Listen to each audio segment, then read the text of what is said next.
ಇದೆಲ್ಲ ಮಿಸ್ಸಾಗಿ ಬಂದ್ಬಿಟ್ಟಾಯ್ತು, ಆಚೆ ಹೋಗಿ ಗೊತ್ತಾಗಿಲ್ಲ ಅದಕ್ಕೆ ಒಳಗಡೆ ಆಯ್ತು ಅಷ್ಟೇನೇನಿಲ್ಲ.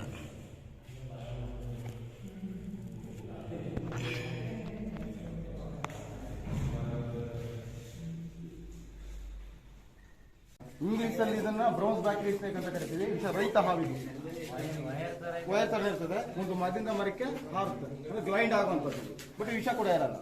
ಇದು ಮುಖ್ಯ ಆಹಾರ ಲಿಸಾರ್ಡ್, ಫ್ರಾಗ್ ಮತ್ತು ಬರ್ಡ್, ಇವುಗಳನ್ನು ತಿಂದು ಬದುಕುವಂಥ ಜೀವಿಗಳು. ಅಂದರೆ ಕಪ್ಪೆ, ಮರಗಪ್ಪೆ, ಓತಿಕೆತ್ತ ಅಂತ ಕರಿತೀವಿ ಅದು, ಮತ್ತು ಪಕ್ಷಿ ಮೊಟ್ಟೆಗಳು, ಪಕ್ಷಿ ಮರಿಗಳನ್ನು ತಿಂದು ಬದುಕುವಂಥದ್ದು. ಹೆಚ್ಚಾಗಿ ಮರದಲ್ಲಿ ವಾಸ ಮಾಡೋದು. ಇದನ್ನು ವೃಕ್ಷವಾಸಿಗಳು ಅಂತ ನಾವು ಕರೆಯುವಂಥದ್ದು.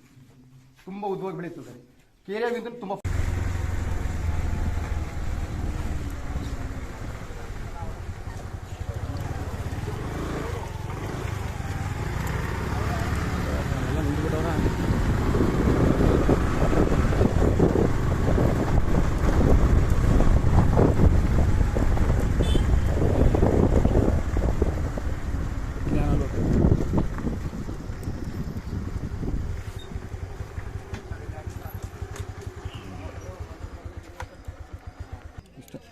ಆಯ್ತಾ.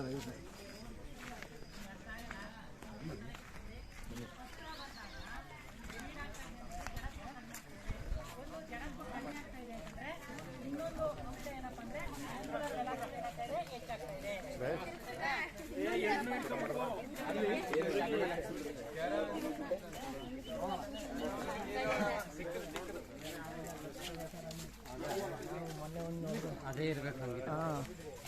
ಮಧ್ಯಾಹ್ನ 3 ಗಂಟೆ ಅಷ್ಟೊತ್ತಲ್ಲಿ ಹಿಂಗೆ ಮಾತಾಡ್ಕೊಂಡು ಹೋಗ್ತಾವೆ.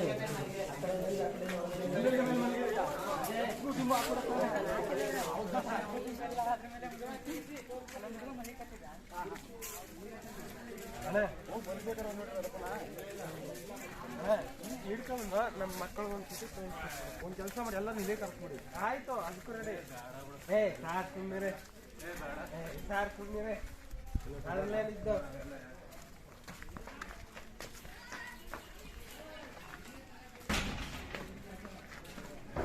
ಒಳಗಡೆ ಆಗಿದ್ದಿದ್ರು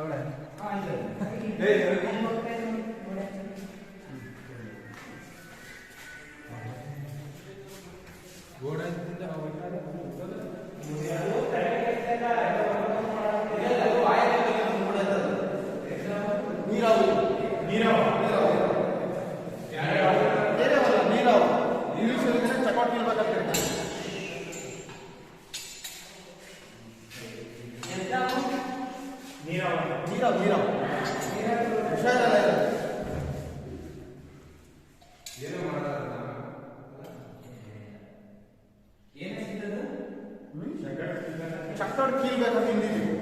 ಇಂಗ್ಲೀಷಲ್ಲಿ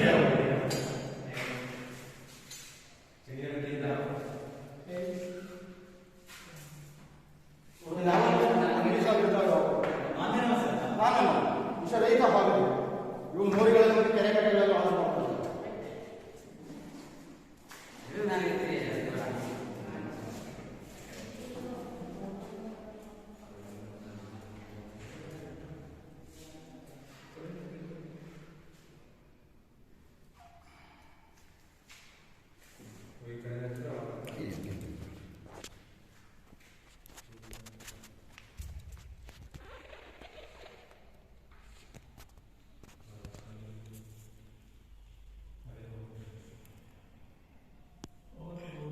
ಇದೆಲ್ಲ ಮಿಸ್ಸಾಗಿ ಬಂದ್ಬಿಟ್ಟಾಯ್ತು, ಆಚೆ ಹೋಗಿ ಗೊತ್ತಾಗಿಲ್ಲ ಅದಕ್ಕೆ ಒಳಗಡೆ ಆಯ್ತು ಅಷ್ಟೇನೇನಿಲ್ಲ.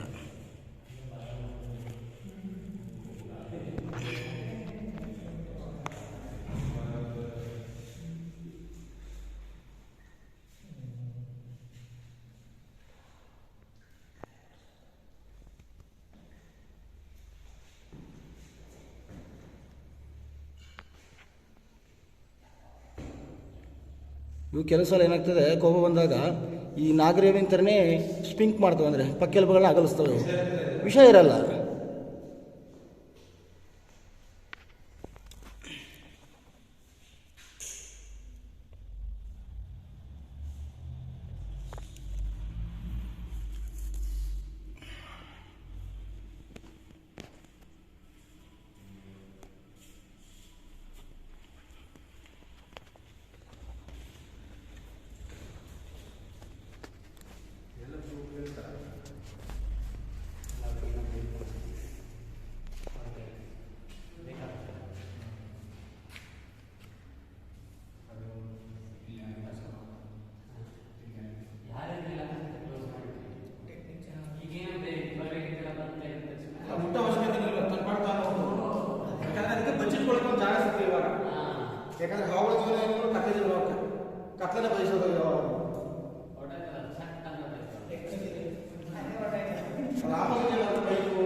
ಬೇರೆ ಒಳಗಡೆ ಇದೆಯಾ?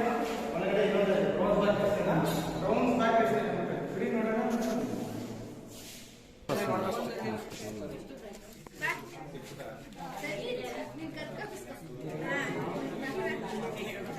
ಮಾತಾಡ್ಬೇಡಿ, ಗಲಾಟೆ ಮಾಡಿದ್ರೆ ಸೌಂಡ್ ಕೇಳೋದು ನಿಮಗೆ. ನಾನು ಹೇಳಿದ್ದೀನಿ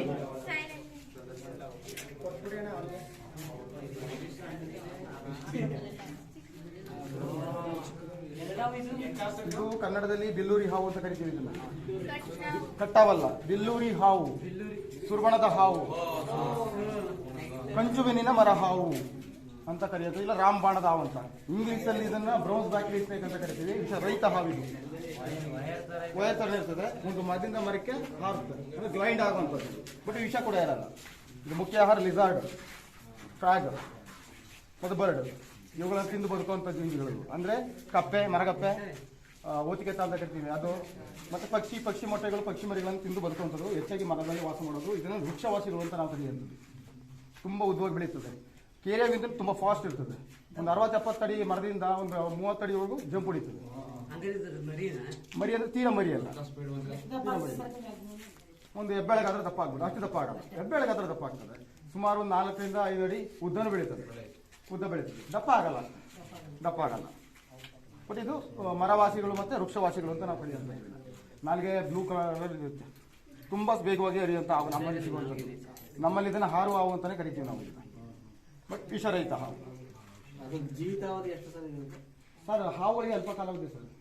ಅವು ಹೊಡೆದಾಡ್ಕೊಂಡ್ರೆ ಬದುಕುವಂಥದ್ದು, ದಿನವಿಡೀ ಒಂದಕ್ಕೊಂದೇ ಬದುಕುವಂಥದ್ದು. ಈ ಹಾವು ಏನಾದರೂ ಬೇರೆ ಜೀವಿಗಳಿಗೆ ಆಹಾರ ಆದರೆ ಅದರ ಅದಕ್ಕೆ ಹೋಗುತ್ತೆ. ಬಟ್ ಆದರೆ ಈಗ ಉದಾಹರಣೆ ಅಂದರೆ 40 ವರ್ಷ ಬದುಕಿರುವಂಥ ಹಾವು ಒಂದೇ ಒಂದು ಆಯ್ತು, ರವೀಂದ್ರನಾಥ ಐತಾಳ ಅಂತ ಅವ್ರ ಹತ್ರ. ಯಾಕಂದರೆ ಅವರು ಬಂಧನದಲ್ಲಿ ಇಟ್ಟು ಸಾಕಿರೋದ್ರಿಂದ ಅಷ್ಟು ವರ್ಷ ಬದುಕಿದೆ. ಬಟ್ ಮಿನಿಮಮ್ ನಾವು ಹೇಳೋದು ಆ ಹಾವುಗಳಿಗೆ 40ರಿಂದ 45 ವರ್ಷ ಕಾಲಾವಧಿ ಇರಬಹುದು. ಬಟ್ ಪುರಾವೆಗಳಿಲ್ಲ. ಯಾಕಂದರೆ ಸಣ್ಣ ಮರಿಯಿಂದ ನಾವು ಸಾಕಿ ಏನು ಬೆಳೆಸೋರಲ್ಲ.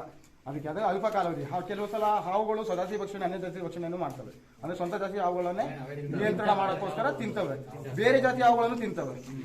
ಇವುಗಳೇನು ಏನಾಗ್ತವೆ, ಇವುಗಳು ಹಗಲು ಸಂಚಾರಿ ಹಾವು, ಇದು ರಾತ್ರಿನೂ ಓಡಾಡ್ತವೆ ಕೆಲಸೊಮ್ಮೆ. ಬಟ್ ಇವು ಏನಾಗ್ತವೆ, ಗೂಬೆಗಳಿಗೆ ಆಹಾರ ಆಗ್ತವೆ. ಕೆಂಬುತ ತಿಂತದೆ ಇದನ್ನ, ಮುಂಗುಸಿ, ಕೆಂಬುತ. ಆಮೇಲೆ ಇವುಗಳನ್ನ ಸೌರ್ಕಾಲ ಅಂತ ಕರಿತೀವಿ, ಅವುಗಳು ತಿಂತವೆ. ತಿಂತವೆ ಜೀವ ಇದ್ದಾಗಲೇ. ಆಮೇಲೆ ಮಿಡತೆ, ಹೌದು ಮಿಡತೆ ಬೇಯಿ ಅಂತಿರಲ್ಲ ಗೊತ್ತಾ ನೀವು, ಮಿಡತೆ ಆ ಮಿಡತೆಗಳು ತಿಂತವೆ ಇದನ್ನ. ಕೆಲವು ಕೀಟಗಳಿಗೂ ಇವು ಆಹಾರ ಆಗ್ತವೆ.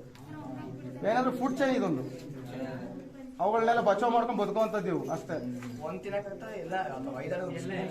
ಇಲ್ಲ, ಒಂದೇ ತಿಂತದೆ. ಅದಕ್ಕೆ ಎಷ್ಟು ಬೇಕು ಹೊಟ್ಟೆ ತುಂಬುವಷ್ಟು ತಿಂದು ಆದ್ಮೇಲೆ ಬಿಸಾಡುತ್ತೆ. ಅದು ಇಲ್ಲ ಕೊಳೆತು ಗೊಬ್ಬರ ಆಗ್ಬೋದು, ಇಲ್ಲ ಬೇರೆ ಜೀವಿಗಳಿಗೆ ಆಹಾರ ಆಗ್ಬೋದು, ನೀರುಗಳಿಗೆ ಆಹಾರ ಆಗ್ಬೋದು. ಕೆಲವೊಂದು ವಿಡಿಯೋಗಳಲ್ಲಿ ಸಣ್ಣ ಕೀಟಗಳೇ ಹೊಡೆದು ಸಾಯಿಸ್ತಾ ನೋಡಿದ್ರೆ ಅವುಗಳನ್ನ ಹೊಡ್ತೀನಿ ಇದನ್ನ 3 ಟೈಮ್ ಮಡಿಕೊಂಡು ತಿನ್ಬೋದು ಬೇಕಾದ್ರೆ. ಆ ಥರ ಮನುಷ್ಯ ಮಾಡೋದು, ಪ್ರಾಣಿಗಳು ಮಾಡಲ್ಲ. ಮನುಷ್ಯ ಒಬ್ಬ ಮಾಡ್ತಾನೆ, ಮನೆಗೆ ತಗೊಂಡೋಗಿ ಇಟ್ಕೊತಾನೆ ಎಲ್ಲಾನು. ಆದ್ರೆ ಪ್ರಾಣಿಗಳು ಆ ಥರ ಇಲ್ಲ. ಅವಕ್ಕೆ ಎಷ್ಟು ಬೇಕು ಹೊಟ್ಟೆ ತುಂಬ ಅಷ್ಟು ಮಾತ್ರ ತಿಂತವೆ, ಆಮೇಲೆ ಬಿಟ್ಟು ಹೋಗ್ತವೆ. ಅದಕ್ಕೆ ನಾನೇನು ಮಾಡ್ತಿಲ್ವಲ್ಲ, 2 ರೇಖೆ ಜೆರಾಕ್ಸ್ ಮಾಡಿ ಜೋಬಲ್ಲಿ ಇಟ್ಕೊಂಡ್ಬಿಟ್ಟಿದ್ದೀನಿ ನಾನು. ಅದಕ್ಕೆ ಏನು ಮಾಡ್ತಾ ಇಲ್ಲ ನಾವು ನೈಸ್ಬಿಡ್ತೀವಿ, ಗೊತ್ತಿಲ್ಲ ಟೆಕ್ನಿಕ್. ಮೊದಲೇ ಭಯ ಇರ್ತದೆ. ಪ್ರಾಕ್ಟೀಸಿಗೆ ಬೇಕಂದ್ರೆ ಒಂದು ಆವಿಸ್ಕೊಳ್ಳಿ.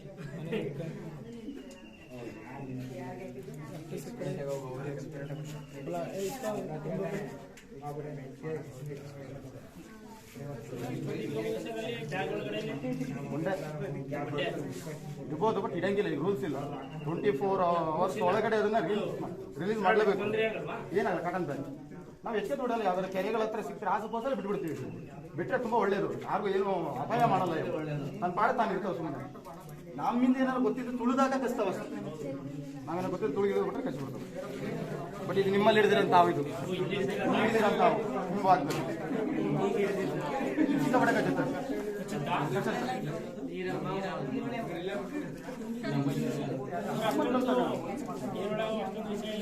ವಿಷನೇ ಇರಲ್ಲ, ಕಚ್ಚತ್ತೆ. ಯಾವುದು ಅಗ್ರೆಸಿವಾಗಿರ್ತವೆ.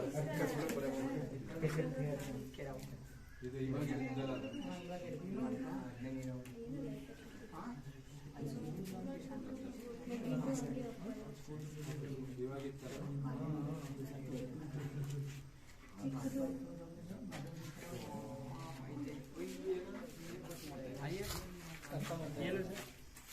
ಇದು ನೀರಹಾವು, ಕನ್ನಡದಲ್ಲಿ ನೀರಾವು ಮತ್ತೆ ಒಳ್ಳೆಕಾಟಿ ಅಂತ ಕರಿತೀವಿ, ಇಂಗ್ಲೀಷಲ್ಲಿ ಚಕಾಟ್ ಕೀಲ್ಬೇಕಂತ ಕರಿತೀವಿ. ಇದು ವಿಷರಹಿತ ಹಾವು, ಇದರಲ್ಲೂ ಕೂಡ ವಿಷ ಇರಲ್ಲ.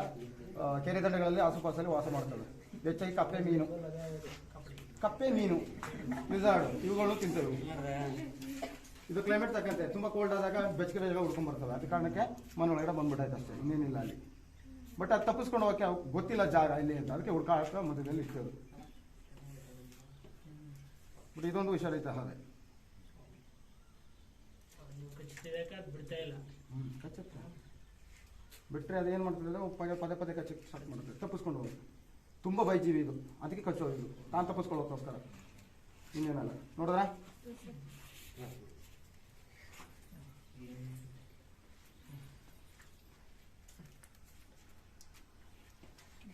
ಈಗ ಒಂದು ಭಯ ಆಗಿ ಹಾರ್ಟ್ ಅಟ್ಯಾಕ್ ಆಗಲ್ಲ ಸರ್ ಅದಕ್ಕೆ? ಏನಾಗಲ್ಲ. ಯಾಕಂದ್ರೆ ತುಂಬಾ ಭಯ ಜೀವಿ ಅದು. ಅಲ್ಲ, ಹಾರ್ಟ್ ಅಟ್ಯಾಕ್ ಆಗ್ತವೆ ಪ್ರಾಣಿಗಳಿಗೆ. ತೀರಾ ದಪ್ಪ ಇದ್ರೆ ಮತ್ತೆ ಕೊಲೆಸ್ಟ್ರಾಲ್ ಜಾಸ್ತಿ ಇದ್ರೆ ಬಾಡಿಲಿ ಅಂತ ಒಂದು ಜೀವಿಗಳಿಗೆ ಹಾರ್ಟ್ ಅಟ್ಯಾಕ್ ಆಗೋ ಚಾನ್ಸ್ ಇರ್ತದೆ. ಅದರಲ್ಲೂ ನಮ್ಮಲ್ಲಿ ಈ ನಾಯಿಗಳು ಅಂದ್ರೆ ಗ್ರೇಟ್ ಡಾನ್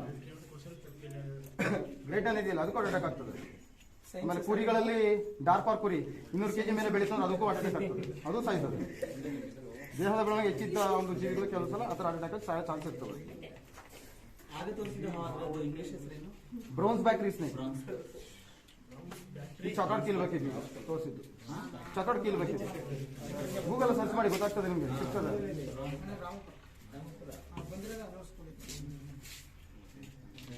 ಅಂದ್ರೆ ಇಂಗ್ಲೀಷಲ್ಲಿ ಒಂದೇ ಹೆಸರು ಅದಕ್ಕೆ, ಕನ್ನಡದಲ್ಲಿ ಸುಮಾರು ಒಂದು 4-5 ಹೆಸರು ಇರ್ತದೆ.